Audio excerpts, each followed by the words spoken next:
Day 27, and it is disembarkment day.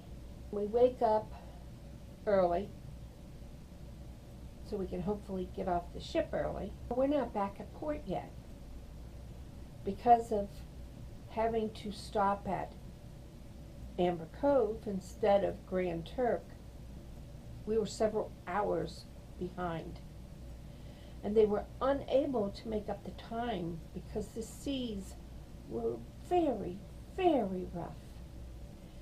They even came on the intercom system and said, if you're going to be walking around, hold on to furniture, hold on to the rails in the hallway, just be very careful. I got up and I decided I'd go take a shower, wash my hair, get all beautified for the day. And I could hardly stand up to even get my shower, even with the emergency bars in the shower. I mean, I was just hanging on. And I got out without a shower and told Bruce, that's it. I'm not taking a shower. It is too dangerous. I'll just have to get cleaned up later. Well, about that time, I hear the emergency alarms go off in the room right above me. They announced that somebody had been hurt in that room. And I'm sure they were taking a shower just like me, and they fell and broke their leg.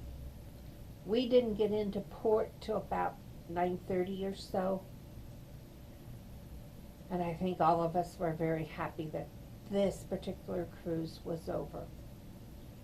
Well, when we got off the ship and our limo driver was there to take everybody back to the hotel, he says, well, how was your trip? And we were all telling him all the things that had happened, and he said, oh, it's a good thing you weren't on another ship that he had to take passengers back to the hotel. He said, because I guess a guy got fed up with his wife, stabbed her, and threw her overboard. And yes, they did know it happened, and they stopped the ship and searched for her, but they didn't find anything.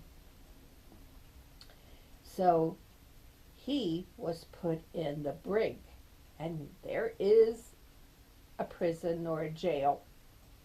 And I always said, oh, well, we almost had that, but not quite. But it, it's scary. What I think happens is they drink too much, and then they just act out. But we're on land again. See you all later.